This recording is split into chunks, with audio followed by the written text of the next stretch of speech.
ሰላም ጤና ይስጥልኝ ተከብራችሁ ተመልካችና አድማጮች የቻናል ቤተሰብ ተከታታዮች የካቲት 4 2018 ዓመተ ምህረት ደብረ ታቦር አሁን የተሰማው ጉዳይ ተጨባጭ መረጃ ይዤላችሁ ቀርብ ያለው በትንታኔ የምንመለከተው ጉዳያችን ነው። እንዲሁም የሀገር መከላከያ ሰራዊታችን ወደ ድንበሩ እያቀና ይገኛል። ህወሓት እንግዲህ የኢትዮጵያን ድንበር በመዳፈር እንግዲህ በትግራይ በኩል ያደረገችው እንቅስቃሴ በተመለከተ ለዚህ ደግሞ የሀገር መከላከያ ሰራዊታችን ወደ ድንበር ማቅናቱ ተመላክቷል። ይሄን ዋነኛነት የምናነሳው ጉዳይ ነው። የአፍሪካ ህብረት እንግዲህ ዋነኛ አጀንዳቸው ኢትዮ ኤርትራ ጉዳይ እንደሚሆንም ካሁኑ እየተጠበቀ ይገኛል። ይሄን ጉዳዮች እናነሳለን። እስከ ፕሮግራም ፍጻሜ ከኔ ጋር አብራችሁ ተዘልቁ ዘንድ በአክብሮት እየጠየቅን ወደ ጉዳያችን ስናቀና በዛሬው ዕለት የካቲት 4 2018 ዓመተ ምህረት ደብረ ታቦር የገባው ፋኖ በዛው መቅረቱ ተሰምቷል። በተለይ በድሮን በተናበበና በተጠና በተወሰደው እርምጃ እንዲሁም ተመልሶ የጸጥታ አካላት ግሊ እንደገባ በዚያው ዶጋመድ መሆኑ ተሰምቷል። ሙሉ መረጃ የማስደምጣችሁ ይሆናል። ይህን ጉዳይ አያይዞ እንግዲህ መሰረተ ልማቶችን በተንቀሳቃሽ በቪዲዮም እንደምንመለከተው በማቃጠል በማውደም የአማራ የሉና ጉዳይ ታገልለታለሁ እያለ ጽንፈኝነቱን በተግባር አሳይቷል። ቀሪውን ፈርጥጧን የገባውን በዛው ዶጋመድ ሆኖ ቀርቷል። የማንነት ቀውስ የገጠመው ተላላኪው ጽንፈኛ ኃይል እየተቀጠቀጠም ይገኛል። ደብረ ታቦር እንግዲህ በቂ የጸጥታ መዋቅር ያልነበረባቸው ወረዳዎች የህዝብ ተቋማትን እያወደመ ፎቶ እየተነሳ ሲሸልልና ሲፎክር የሰነበተው ጽንፈኛ ኃይል ደብረ ታቦር ከተማ ላይም ተመሳሳይ ድርጊት ለመፈጸም ዘው ብሎ ገብቶ መውጫ አጥቶ ከዛው እንደ ቅቤ ቀልጦ ቀርቷል። በአሁኑ ሰዓት በርካታ አስከሬንና ቁስለኛ እየጎተተ መፈርጠጡም ተሰምቷል። ከራሱ ጋር የተጣለውና የማንነት ቀውስ ውስጥ የገባው ዘራፊ ቡድን ተላላኪነት ዘመኑ የባንዳነት እድሜውን እያበቃለት ይገኛል። የአማራ ህዝብ ጥያቄ ለመመለስ የአማራ ህዝብ ሀብትና ንብረቱን በመዝረፍና ተቋሞችን በማውደም ልጆችን በጭካኔ በመጨፍጨፍና እንደ ዋነኛነት የትግል አማራጭ እየወሰደ ኋላ ቀሩን መሀይም ቡድን ከፍተኛ የማንነት መቃወስ ውስጥ መሆኑ ሰሞኑን የፈጸማቸውን አስነዋሪ ድርጊቶችን ማሳያዎች ናቸው። አመለካከቱ ወያኔና ሻዕቢያን ለማስደሰት አማራን የበለጠ የማውደም የበለጠ ማድቀቅ የበለጠ ማሳቀቅና የሚል የቀጨጨ ጥገኛ አስተሳሰብ መሆን በግልጽ ያሳየበት መሆኑ ተገልጿል። የሚያሳዝነው በደረሰበት ያልጠበቀው ምትና ባስተናገደው ከባድ ኪሳራ ተበሳጭቶ የኮሩን የደብረ ታቦር ከተማ የህዝብ ሱቅ ሰብሮ ሀብትና ንብረቱን ዘርፎ የህዝብ መገልገያ ተቋማትን በማቃጠል እግር አውጭኝ እያለ መፈርጠቱ ታውቋል። ፎቶ ለሽለላም የሚሆን ድልም የለውም። ከተማንና በመዝረፍ ቁሳቁስ ከማውደምና ከመዝረፍ ውጭ ሌላ አማራጭ አለመኖሩ በግልጽ ያሳየ ጉዳይ ነው። እዚህ ጋር ያይዘን ቀጥታ የምንመለከተው ስለ ኢትዮ ኤርትራ ጉዳዮችም ማስደምጣችሁ ይሆናል። እንግዲህ ደብረ ታቦር በዛሬው ዕለት እንግዲህ ዘው ብሎ ገብቶ በዛው የተቀጠቀጠበት ነው። በዚህም እንግዲህ በተንቀሳቃሽ በቪዲዮም በተመለከተ ነው መሰረተ ልማቶችን በማውደምና በማቃጠል ወደ መጣበት ፈርጥጧን የገባውን በዛው ዶጋመድ ሆኖ በድሮን ተመቷል። የኢትዮ ኤርትራ በከፍተኛ ቁጥር ወደ ኢትዮጵያ ድንበር በመግባት ላይ መሆኑም ተገልጿል። ኢትዮጵያና ኤርትራ ጉዳይ አሳሳቢ ደረጃ ላይ እንደሚገኝ ይታወሳል።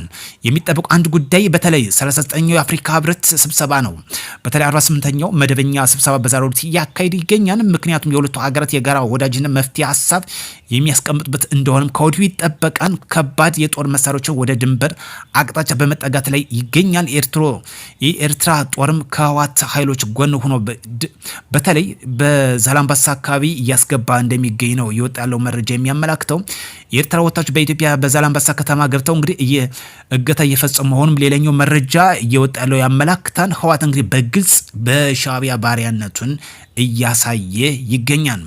በትግራይ በምስራቃዊ ዞን ኢሮብ ብሔረሰብ ወረዳ በኤርትራ ሰራዊት ተይዘው የነበሩ ቀበሌዎች ተለቀው ትምህርት መጀመሩን ተሰምቷል። በሌላኛ መረጃ ደግሞ ነዋሪዎችም ስጋት እንዳለባቸው አክለው ገልጿል ማለት ነው። በዚህ ጋር በተያያዘ እንግዲህ የሀገር መከላከያ ሰራዊታችን በተለይ በአማራ ክልል የነበረበትን በመልቀቅ ወደ ድንበር ማቅናቱ ይታወሳል። ፋኖም የተከተለ ፎቶ እየተነሳ ተቆጣጠርናቸው እያለ ሰሞኑ የተመለከትነው እንግዲህ የሽለላና የዘረፋ ቪዲዮዎች ተመልክተናል። በተለይ በተንቀሳቃሽ ቪዲዮ ከተመለከትናቸው ካምፕ አድርጎ የነበረበትን ለቆ ሲወጣ እንግዲህ ለቅምቃሚ በመለቃቀም ተቆጣጥረናን ያሉበት አንዱ ማሳያና ማስረጃ ጉዳይ ነው። ሰላም ለሀገራችን ያድርግ። ጦረኝነትና ጽንፈኝነት ለማንም አይጠቅምም።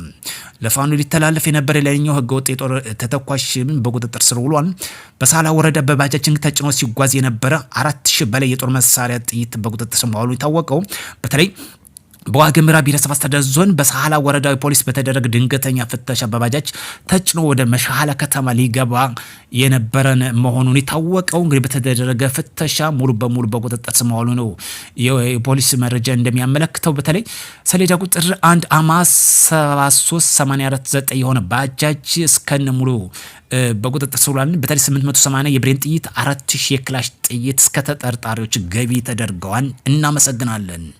የአፍሪካ ችግሮች አፍሪካዊ መፍትሄ ለመስጠት በተለይ ባለቤትነታቸውን ማጠናከር ይገባ ሲል ጌዲዮን ጢሞቴዎስ ተናግረዋል።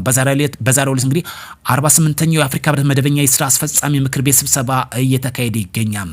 በዓለም አቀፍ የፋይናንስ ስርዓት በፍትሃዊነት እንዲሰፍንም በመንግስቱ ድርጅት የጸጥታ ምክር ቤት በአፍሪካ ፍትሃዊና ውክልና እንዲኖረው የዕዳ እፎይታና የአየር ንብረት ለውጥ የፋይናንስ ግንኙነትም ዙሪያ አንድ አቋም በመያዝ ጠንካራ ጥረት ማድረግ እንደሚገባም ተገልጿል። ከዚህ ጋር ተያይዞ የኢትዮ ኤርትራ ጉዳይም እንደሚመክር ከወዲሁ ይጠበቃል። እነዚህ ዋነኛ አጀንዳዎች እንደሆነ የአፍሪካ 48ኛው የአፍሪካ ህብረት እንግዲህ መደበኛ የስራ አስፈጻሚ በዛሬው ዕለት እንግዲህ የተጀመረበት ጉዳይ ነው።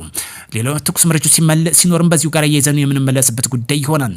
መንግስት ያቀረበላቸውን ሰላም ጥሪም በጎጃም ተቀብለው ገብተዋል። በተለይ ሰሜን አቸፈው ወረዳ ታጥቀው ሲንቀሳቀሱ የነበሩት መንግስት የዘረጋላቸውን እስከነሙሉ ትጥቃቸው ተቀብለው መግባታቸው ተገልጿል።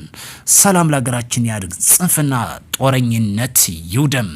ዛሬ እንግዲህ ዘውሎ የገባው በዘውድ ወጋመድ መሆኑ የተመለከትነው ጉዳይ ነው።